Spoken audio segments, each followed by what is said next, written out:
Hello, Resurrection. It is December the 10th. Advent 3 is coming up. That's 3, Advent 3 coming up this Sunday, which means we have about 2 weeks until Christmas, if you can believe that. So I've always said that my desk is kind of a temperature gauge, right? It's the scale on which I measure how many plates I've got. You remember on the Johnny Carson show, the guy who kept the plates spinning in the air. The state of my desk kind of represents how many plates the church has got in the air right now. Well, look at my desk, would you? That is ridiculous. We're going to have to do something about that today. But we do have a lot of plates in the air. We've got a lot of good plates in the air right now. Just finished. It's about 8 o'clock, about 8:30 this morning. We just finished a really good finance committee meeting this morning. Finance committee meets on Wednesdays every month, bright and early. We had a good finance committee meeting this morning, and we talked about the state of the church going forward. The state of the church has never been brighter. I wanted to read something from our. Well, hello. How are you? Where is mommy? I think she's in there. I'm glad you're here this morning. Let me tell you what. Do I love babies in church? There was a time when we didn't have babies in church, and uh, to have folks to come in and interrupt me in my office while I'm making my video is one of the joys of my life. I wanted to read a quote to you this morning from Dale Maxfield, who is it's Melinda Terry's brother.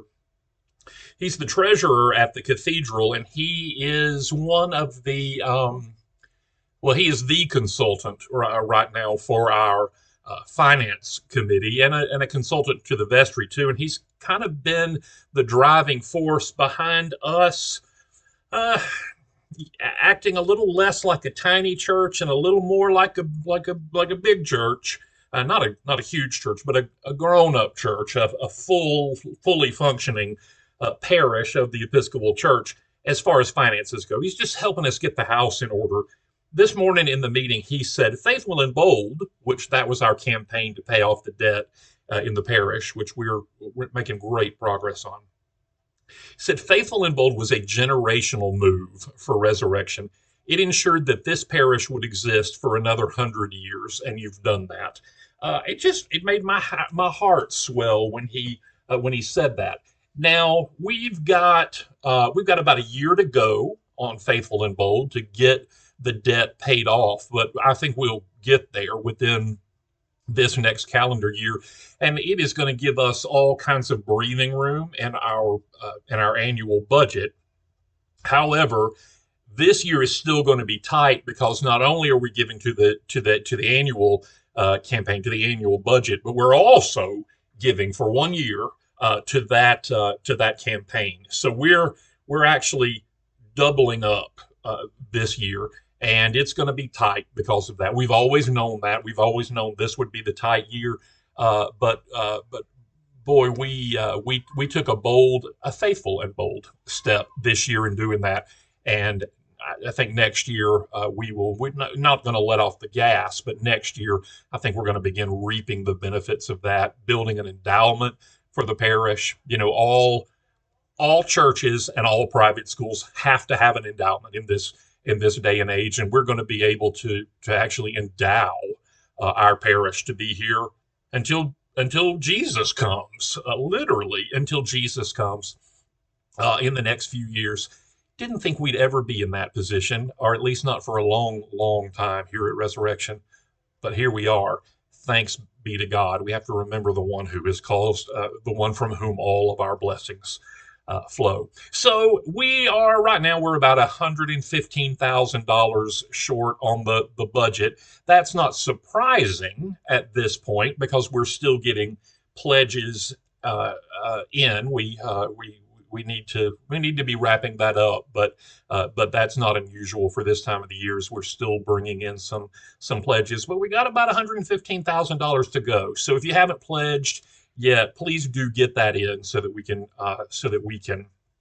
get that budget balanced. If you are in a position where you can increase your pledge over last year, then do that, and that'll go a long way. And I have to tell you that it means the world to me, and it means the world to your parish too, when you are able to support the work of the church that way. Now, that's all the stuff I don't like to talk about. Let me talk about the stuff I do like to talk about, which is all of the great things we have coming up.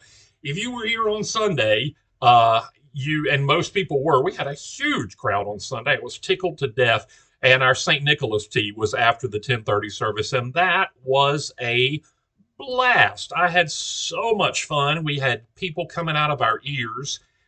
This Sunday, Advent 3 is lessons and carols. I don't have to tell you the light years we have come in our music program in the last year under the direction of Dr. Mark Ring.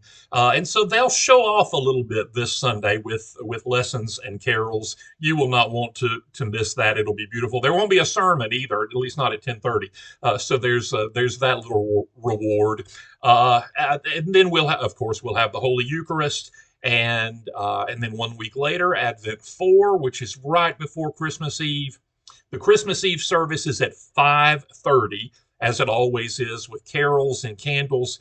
Just the most beautiful thing one of the most beautiful things we do all year long. Again, the music will be outstanding. Now, the church holds about 255 people if we're real cozy, and we had like 275 or 280. If you're the fire marshal, do not watch this video. Had about 200 and maybe 80, 85, 86 people at Christmas last year. So people were standing around the walls and in the vestibule, and we brought in every chair we had. So get here early for a seat, but you will not regret getting a seat for Christmas Eve. It is I'd say that we can hold our own with just about anybody in town with the beauty and the reverence of Christmas Eve. I'm so looking forward to that. I'm looking forward to Christmas with you, as I always do. One quick pastoral announcement. Our sweet sister Vicki Land lost her brother this morning. They were headed to Missouri to get to him before he died, and he died before they got there, and she's grieving. And you remember what Vicki's sister Jackie always said before she died, which was, "I don't know what folks would do without a church family." So right now, in this time when they're grieving, y'all be her church family, and y'all reach out to her and hold that family in your prayers. Vicki, we do love you so much.